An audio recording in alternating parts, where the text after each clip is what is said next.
Hindi ako makapaniwala na narito sa bahay namin si Karen.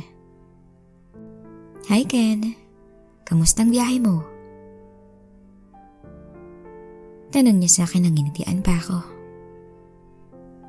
Okay lang, bakit ka nandito? Binisita ka, hindi ka kasi dumaan sa bahay. Kinakabahan ako dahil nakatingin sa akin ng mga magulang ko. Ay, sorry kasama ko kasi si uncle ko sa biyahe. Ani ko sa kanya. Hinatid ka ba ng uncle dyan mo, Ken? Tanong ng aking ina. Opo ma, dyan lang sa kanto, tapos umuwi na siya. Kala ko ba dadaan yun dito pagbalik nila galing Cebu? Takang sabi ni mama. Nagmamadali kasi sila ma, kaya hindi na sila nakadaan dito. Ganun ba? O iha, huwag ka na muna umalis ha. Dito ka na maghapunan. Ani ni mama sa kanya. Sige po tita, salamat po. Malakas pa din ang ulan sa labas. Kaya tama, dito ka na muna. Mahirap na umalis kapag ganito ang panahon. Ani naman ang papa ko. Okay na, bigyan mo pa ng maiinom si Karen. Ubus na yung juice niya. Utos sa akin ng aking ina. Opo. Teka Karen ha. Kunan lang kita na maiinom sa kusina. Sabay kuha ko ng baso niya at mabilis na umalis sa kanyang harapan. Siniguro ko na walang makakarinig sa akin at walang tao sa paligid. Bago ko kuhanin ang phone ko. Saka ko tinawagan si Uncle. Hello, Uncle John. Okay na, dapat tawag ka. Uncle, may problema tayo. Bakit? Anong problema? Si Karen ho. O bakit? Ano nangyari sa kanya? Si Karen nasa bahay. Ano? Anong ginagawa niya dyan? Gulat na tanong niya sa akin. Hindi ko ho alam.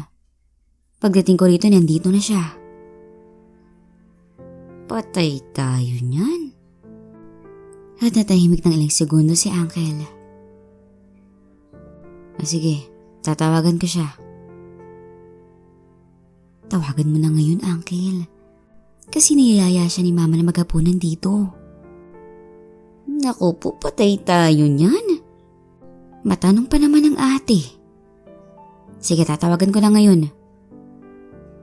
Sige, Uncle. Babalik na ako ron. At bumalik na ako sa sala dala ang basong may juice. Pagkarating ko rito, nakita ko na kinakausap siya ni Mama. Ang tagal mo namang tumawag, Uncle John. Hani ko sa aking sarili. Kasi kita ko naging seryoso na yung mukha ng mama ko. Pag ganito kasi ang itsura niya, kahit apelyido ng lolo mo, tatanungin niya to. Ganun ba? Ang galing naman, iha.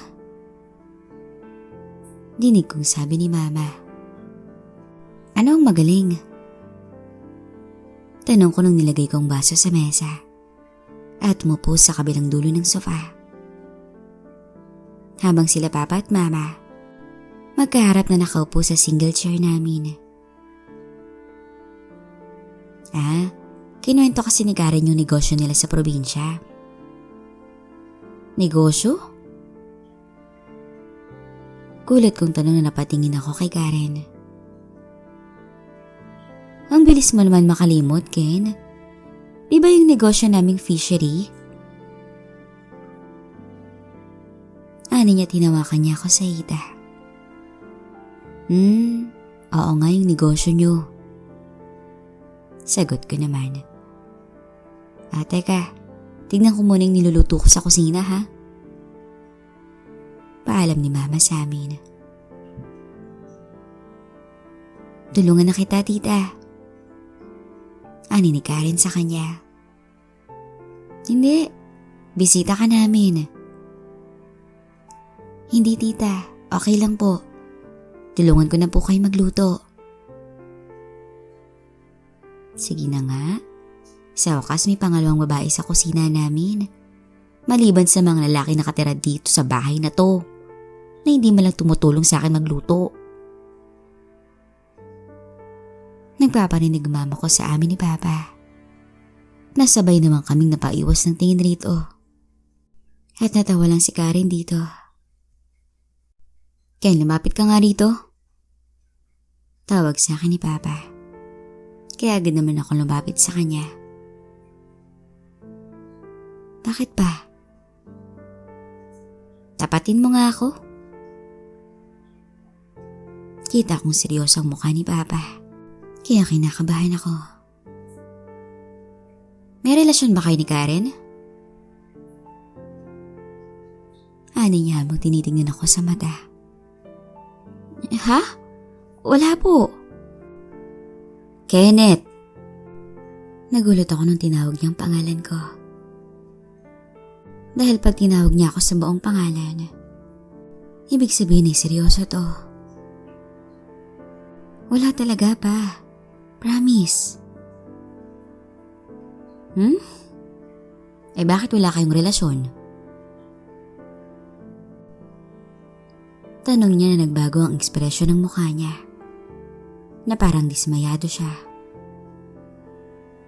Wala lang po.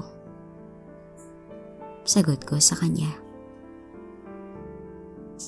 Tumingin naman siya sa kusina bago sinabing, maganda siya. Sexy. Mabango. Yung mga tambay sa labas ay nagpapaulan para lang makita siya. Tapos sasabihin mo sa akin na wala kayong relasyon? Anong klaseng lalaki ka? Inis na sabi nito sa akin. Hindi ko siya type. Putragis, hindi mo type? Lalong nainis si Papa sa sinagot ko. Kaya naman natahimik na lang ako at nagdasal na sana tumunog na yung phone ni Karen para makalis na siya sa amin. Pero wala akong naririnig na phone niya. Nasa sofa lang naman ang bag niya. At habang nasa kusina naman siya, titignan ko sana palihim ang kanyang phone rito para ma-check kung tumawag na ba si Uncle John. Pero hindi ko magawa dahil nandito si Papa sa sala. Dismayado ako sa'yo, Kenneth. Naman wag na ho kayo madismaya. Ani ko sa kanya na napapailing-iling pa siya at tumayo sa upuan. Tingnan mo yung mga tambay sa bintana. Sabay turo niya sa mga to. Kaya naman tumayo ako at nakita ko nga mga tambay sa labas. Nakaduwang mga to sa gate namin para makita lang si Karen. Tingnan mo sila. Nagkakandara pa na makita si Karen. Tapos ikaw, sus bata ka. At naglakad siya papunta ng kusina. Sakto ako nalang mag-isa rito. Kaya naman muli na akong umupo at siniguro na walang tao sa paligid. At nang masiguro ka nang wala, binuksan ko na ang bag ni Karen para hanapin ang phone niya nang biglang, si Kuya nangingialam. Nakangiting sabi ng kapatid ko. Shh! Huwag kang maingay. Kuya, girlfriend mo ba si Miss Maganda? Tanong niya sa akin na nakaupo pa rin siya sa hagdanan. Hindi. Huwag kang maingay. Bantayan mo na lang sila. Ipaalam mo sa akin kung papasok ka sila sa sala. 100. Ano? 100. Napakamot naman ako sa ulo sa inis. Sige na nga. Basta bantayan mo sila ha. Okidoki. At tinanap ko na ang cellphone ni Karen sa kanyang bag. Pero hindi ko ito mahana. Woot woot woot woot woot woot. Dinig kong ingay galing kay Dominic. Kaya naman mabilis kong inayos ang bag ni Karen. At sinara ko to. Saka umupo ng maayos. Dominic, ang ingay mo. Ani ni Mama sa kanya. Kaya nalika na, kakain na tayo. At ikaw din, magugas ka na ng kamay. Opo. Sabay naming sagot ni Dominic. At sumunod na kami sa kanya sa kusina. Kuya, 100 ko. Mamaya na. Anong 100? Wala ma. Mabilis na sabay naming sagot kay Mama. Naupo na kami tatlo ni Papa at ng kapatid ko. Habang sina Mama at Karen, hinahanda ang pagkain namin. O, yan na. Tikman niyo ang niluto ni Karen. Sabi ng Mama ko na nilagay niya to sa gitna ng mesa. Wow! Mukhang masarap, Ma. Ani ng Papa ko. Ang bango? Patikim. Sabi ni Dominic. Na tinapik ni Mama ang kamay niya nung inabot niya ng isang pirasong manok. Pagdating sa pagluluto, wala talaga akong masasabi kay Karen. Masarap talaga siyang magluto. Bagay na nagustuhan ni Uncle Jan. Dahil sa tuwing bumibisita kami sa apartment niya, naghahanda talaga siya ng mga masasarap na pagkain. O ito, nilagang baboy. At meron pa. Sabi ni Mama na siya mismong naglagay ng pagkain sa mesa. Habang si Karen naman ang tagasandok nito sa malaking mangkok. Kain na. Sabi ni Mama na naupo sila sa kabilang side ng mesa. Habang kami naman ni Karen ay sa kabila. At sa gitnang dulo si Papa bilang padre de pamilya. Mauna ka na, Karen. Ani ni Mama sa kanya. No, hindi po. Kayo na po ang mauna para matikman niyo po ang niluto ko. Ani nito na si Dominic nang naunang kumuha. Nang isa kumain na kami ng hapunan, napanay tanong si Mama kay Karen tungkol sa pagkatao niya at kung anong hanap buhay niya o saan siya nakatira. O may kamag-anak ba siya rito sa Maynila? Ma, baka kainin mo muna si Karen. Ani ko kay Mama para matigil siya sa mga tanong niya. At kanina ko pa hinihintay ang tawag ni Uncle Jan na hindi pa rin to tumatawag. Teka lang, may kukunin lang ako sa taas. Paalam ko sa kanila. Sige, balik ka agad ha. Narinig ka rin sa akin. Kaya naman mabilis akong umalis at umakyat sa taas.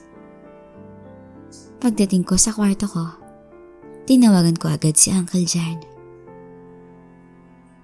Uncle Jan, ano na? Tinatawagan ko si Karen, pero hindi to sumasagot. Ay, nandito pa rin siya sa bahay. Naghahaponan na nga kami. Dinig ko sa kabilang linya. Paano to? Tanong ko kay Uncle. Ganto na lang. Pagkatapos niyong kumain, yayain mo siyang umalis. Sige. Babalik na ako sa kusina ha. Baka magtaka sila ba't ang tagal ko. O siya, sige. Balitaan mo lang ako. Nga pala Uncle. Asan na ba kayo ngayon? Nasa Cebu pa kami. Masama ang panahon kaya hindi kami nakalipad kanina. Ganun ho ba? Umuulan nga rin dito eh. O basta ha, yayain mo siyang umuwi sa apartment niya pagkatapos niyong kumain. Sige uncle, ako nang bahala. Hani ko sa kanya at bumaba na ako. There he is. Narinig kong sabi ni Karen. Anong kinuha mo? Tanong ni Papa sa akin. Di pala kailangan. Nag-aksaya ka lang ng oras. Medyo galit na sabi ni Papa. Nagkukwentuhan lang sina Mama at Karen na sumasali rin sa kanila si Papa.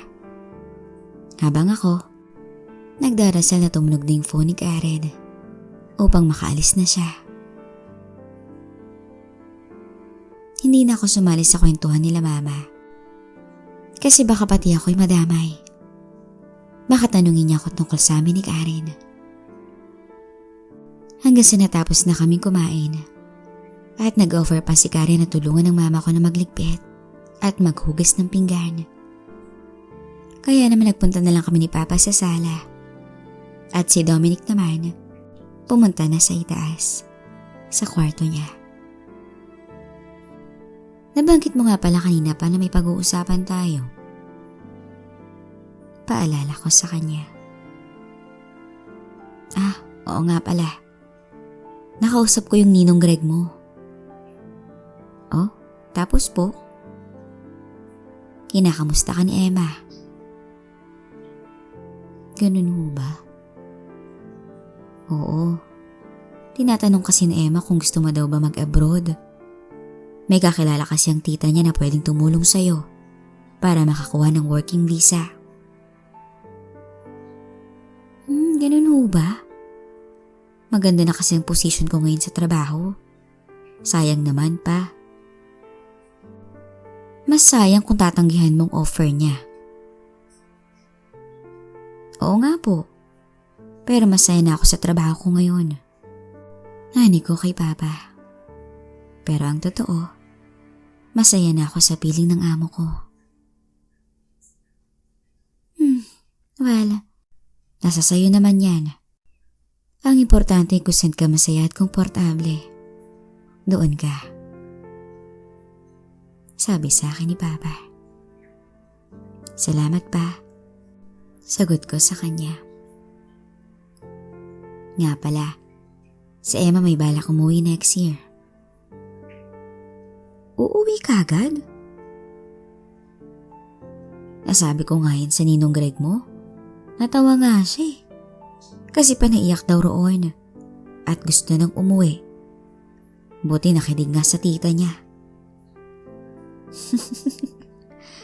Si Emma talaga hindi pa rin nagbabago. Iyakin pa rin. Namimiss ko na nga yun eh. Sinong namiss mo? Biglang tanong ni Karen nung pumasok to sa sala. Salamat sa hapunan, Iya ha. Upo ka muna. Yaya ng Papa ko sa kanya. Walang anuman yun, Tito. Sinong namiss mo, Ken? Tanong niya ulit sa akin. Yung kaibigan ko na nasa Amerika na ngayon. Si Emma. Kilala mo si Emma? Takang tanong ni Papa sa kanya. Opo. Nabakilala na ako ni Ken sa kanya. Tito, pwede ho ba makausap si Ken in private? Tanong ni Karen sa Papa ko. Oo. Pwede. Ani niya tumayo agad siya. Tinapik pa ako sa tuhod at ngumiti pa bago umalis. Nakita kong sinundan ng tingin ni Karen ng Papa ko nung papunta doon ng kusina. At nung nakapasok na to sa loob, agad siyang lumingon sa akin at sinabing, Hindi ako natutuwa sa ginawa mo, Ken. Nagbago ang ekspresyon ng mukha niya habang nakatingin siya sa aking mga mata. Anong hindi ka natutuwa? Tanong ko sa kanya. Natumingin pa siya sa paligid na parang sinusiguro niya na walang taong nakikinig o nakatingin sa amin. Bigla niya akong hinawakan sa batok at hinila ang mukha ko papalapit sa kanya. Sa kanya ako hinalikan.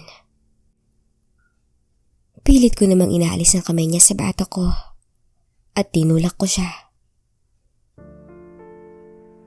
Ayoko na, Karen. Ayaw mo na? Sa tingin mo ba papayag ako matigil lang sa atin? Walang atin. Yun ang akala mo. Sagot sa akin ni Karen. At kinuha niyang phone sa bag niya. Tumayo siya at hinawakan ng pisngi ko. Nagsisimula pa lang tayo, lover. Napatingin lang ako sa kanya. Sakto namang pumasok si Mama sa sala na may dalang baso ng ice cream. Oh, Karen iha, mag-ice cream ka muna, panghimagas. Ay pasensya na po tita, mauna na po ako. Parang tumila na po kasi ang ulan sa labas eh. Pa-inosenteng sabi niya kay Mama.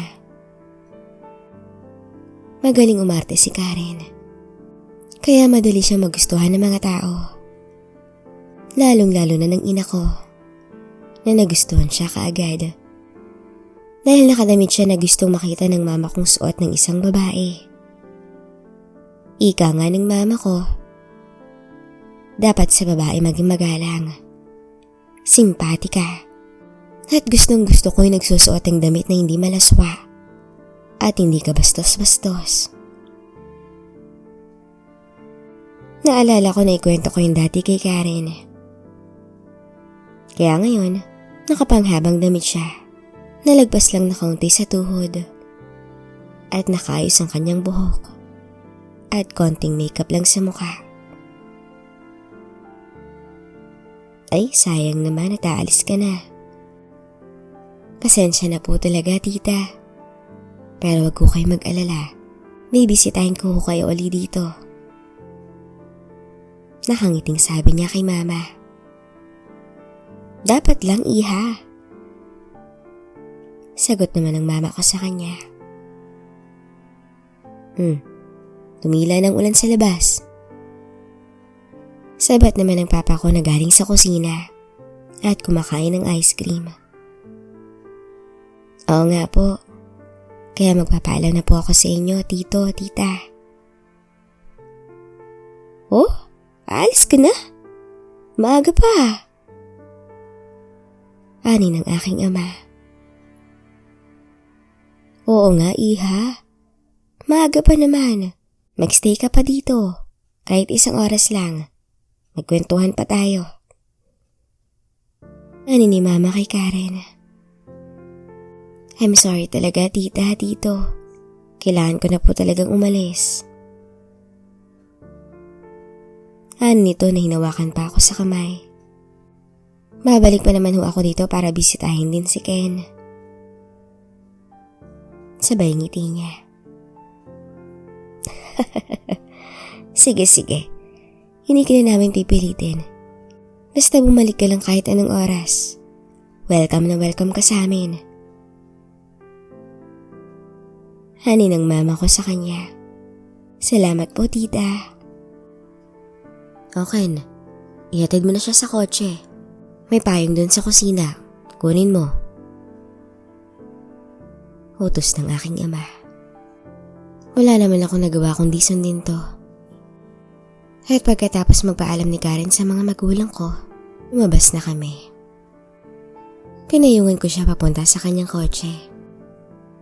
At pagdating namin doon, humarap siya sa akin at sinabing, I-open mo lang yung phone mo and wait for my call. Karen, sasabihin ko na sa'yo na hindi na to mangyayari. Tingnan lang natin. Bibigay at bibigay ka rin. Kilala mo ko, Karen. Hindi mo ko matatakot. Hindi ka takot? Paano kaya kung ipadala ko yun sa babae mo? Pananakot niya sa akin. Kaya naman natahimik ako't napalunok ng laway. See? Takot ka nga eh. Nilawit pa niya mukha niya sa mukha ko. Wag na wag mo kong susubukan, Ken.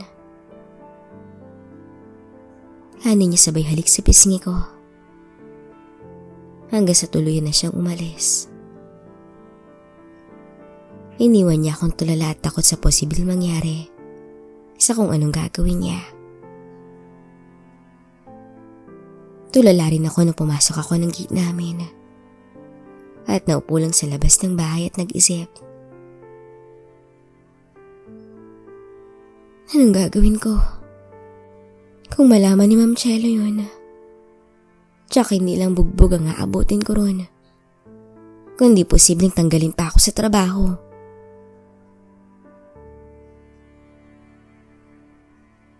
Iniisip ko pa lang ang kamao niyang papalapit sa mukha ko.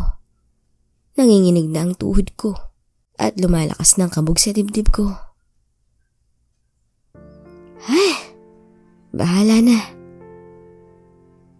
Nani ko sa aking sarili at pumasok na ng bahay. Nadatnan ko naman nag-uusap ang mga magulang ko sa sala. Oh, nakauwi na ba si Karen? Oo, sige akit na po ako sa taas. Paalam ko sa kanila na pinigilan naman ako ni Papa. Ken, mag-usap muna tayo. Pasensya na pa, medyo masama ang pakiramdam ko eh. Gusto ko na lang po magpahinga. Okay. Sige, bukas na lang. Galing ka pa nga pala sa biyahe. Sige anak. Hani niya tumakyat na ako sa taas. Nalate ako kinabukasan. Dahil late na rin ako nakatulog kagabi. Kakaisip ng sinabi sa akin ni Karen. Pagdating ko sa cubicle ko, mayroong maliit na box sa ibabaw ng monitor. Kinuha ko to at sinilip ang tatlo para siguraduhin na hindi nila to makikita. Saka ko to pinasok sa drawer ko. Nang marinig ko natatayo na tong si Aldwin. Nga pala Ken, na-check mo na ba yung buong report namin? Ay, hindi ko pa natapos. Pero gagawin ko na rin yun ngayon din. Okay. Kung may kailangan ka o kailangan itanong sa numbers, magtanong ka lang pre ha. Sige tol.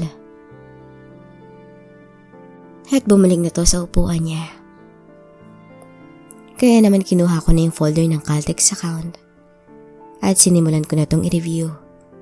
Dahil kailangan na rin to mamayang hapon.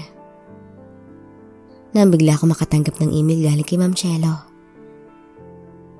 Come to my office. Yun lang ang tanging nakasulat roon. Kaya naman agad akong tumayo at pumunta ng office niya.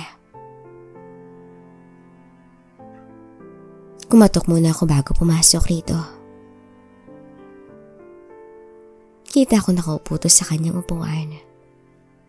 Good morning. Bati ko sa kanya. Na napangiti naman siya nang makita ako. Good morning. Come in and close the door. Pumasok naman ako at naupo sa harapan ng kanyang upuan. Nagkatinginan lang kami habang pareho kaming nakangiti. What? Ang ganda mo talaga. Kenny, where are we? Nasa office mo. Sagot ko sa kanya na nakangiti pa rin ako. Hi, ani niya. At tumayo siya sa upuan niya at pumunta to sa gilid ko. Nang bigla na lang niya ako niyakap at sinabing, "Did you get my gift?" Ikaw pala naglagay nun? Bakit? Meron pa bang iba magbibigay sa'yo ng gift? Wala.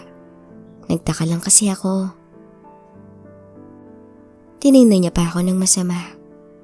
Pero ngumiti rin siya. Did you open it?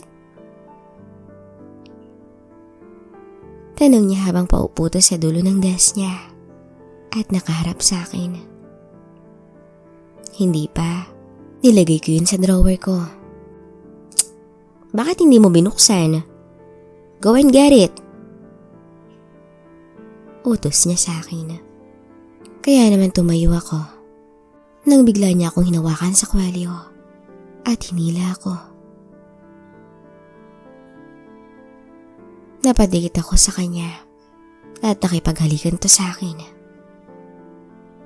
Ang bango-bango ng hininga ni Ma'am Shelo at ang ganda talaga ng kanyang mga mata habang nakatingin sa akin. Now go. Mahinig sabi niya. Kaya naman umalis ako at bumalik sa aking cubicle. At pagbalik ko sa office niya, nakaupo pa rin to sa kanyang desk. Hinihintay ang pagbalik ko. Eto na. Pinakita ako sa kanya. At nakita ko na natutuwa ito. Close the door and lock it. Open it! Na-excite niyang sabi sa akin. Kaya naman binuksan ko na to. Napatingin ako sa kanya nung makita ko ang laman nito. Susi? Yup. And read what's written in there. Kaya naman binasa ko nakasulat sa hawakan ng susi. Kenny. Look at the other side. Hani niya kaya naman inikot ko to. At nakita ko lang na may 4 na numero to. Ano to? Tanong ko sa kanya. Nayumakap naman siya sa bewang ko. At sinabing, "That's your key to my condo. And the numbers engraved on it is my elevator code." Wow! Yun lang ang tanging nasabi ko sa kanya at tinalagan niya ako sa labi. Now, you can easily go to my condo whenever I need you to come by. Nakangiting sabi niya at hinigpitan pa niya ang pagkakahawak sa bewang ko at hinalik-halikan ako sa leeg.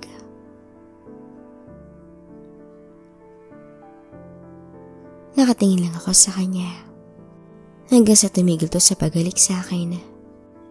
What? Tanong niya. Nang nilagay ko sa bulsa ng pantalon kong susing binigay niya at tinaas ko siya para mapaupo siya ng maayos sa desk niya. What are you doing? Tanong niya na hindi ko sinagot at nakatingin lang ako sa kanyang mga mata. Sabay abante ko papalapit sa kanya. Dahilan para umangat ang kanyang palda. Lumuhod ako at nagkatinginan kami. You have my permission, Kenny. Ani niya.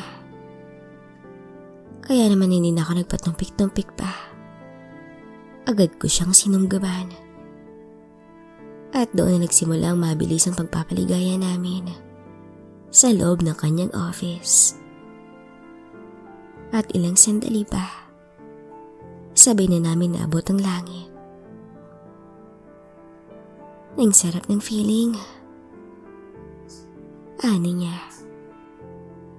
At muli siyang dumapa at naghalikan kami. Nang bigla magring ang kanyang phone, na mabilis naman siyang bumangon at pilit inaabot ang phone sa desk niya. Hello? Alright. Give me 10 minutes.